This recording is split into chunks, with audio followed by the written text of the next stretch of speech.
Hi, here I have a brand new Dell desktop, just bought it from Best Buy. I would like to take a look what is in the computer and somehow to identify the component and explain what are the things can be upgraded or the things can be changed in this desktop. If you take a look at the bottom of the computer, it says model D34M 005 Dell Tower DT1265. And an easier way is to look at the serial number, the service tag, or the top here that says Dell Tower DT1265. All right, so pretty much on the front, you can see that the SD card memory slot is not available. You do have a headphone jack, USB, and USB-C. Power here in front. And let's take a look at the internal part of the computer. There are two screws here. You can just unscrew them and slide the side panel to your left. And to remove it, and here you can see the internal part of the computer. So the first thing I'd like to identify would be the power supply. Let me zoom in a little bit here. The power supply is at the very bottom here, and that is the model CN-0F3 J97. So if your computer is not turning on, let's just say there was a power outage the next day when you press the power button, the computer is not powering on, then more likely it could be a bad power supply. Look up for that model and maybe try to change out the power supply.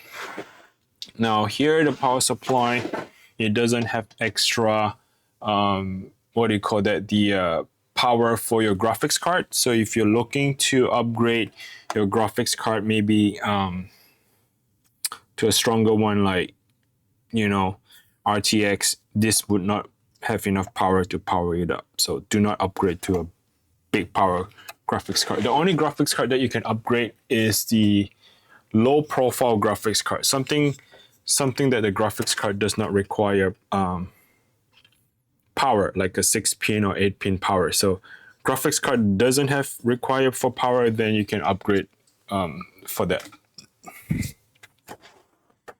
This is the M.2 SSD. They gave you the 2230 version, which is the smaller size. If you're planning to upgrade to a larger one, yes, you can. All you have to do is remove the screw and gently lift it up at 45-degree angle and slide it to your left. Be very careful with this thermal pad. The thermal pad is sticky onto the SSD drive, meaning that when you lift it up, you do not want to yank it or break it, so lift it gently. That thing is a sticky thermal pad that stick onto it.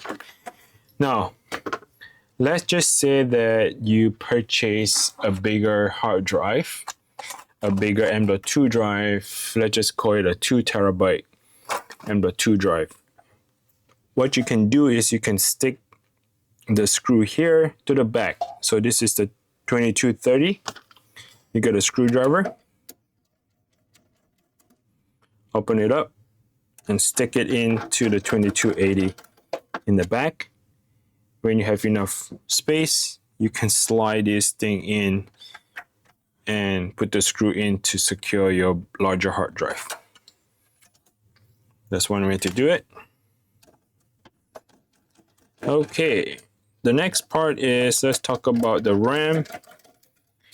I know that we purchased a desktop here, but the RAM slot is a laptop RAM.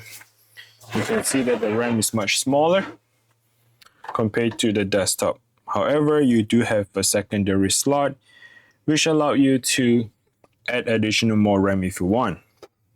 To remove the RAM, press the two little side clipper and slide it out at 45-degree angle. This is a DDR5 16 gigabytes RAM. You can buy another 16 and upgrade it to 32.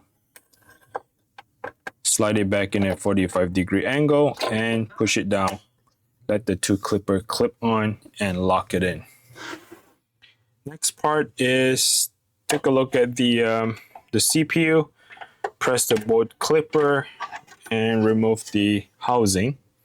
This housing here technically just channel out the heat, sucking hot air from the heatsink.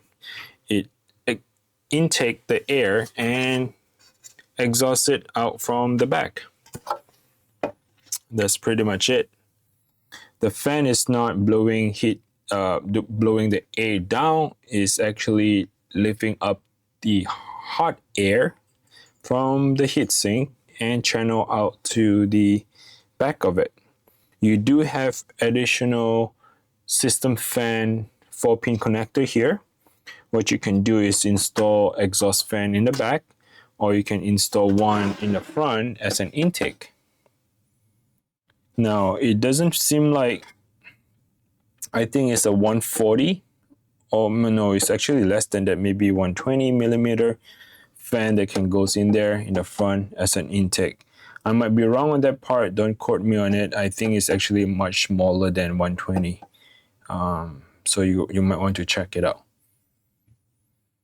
All right, very straightforward. There is no extra power whatsoever for you to add hard drive, the M.2. It does come with the SATA, but there's no power to power up the SATA.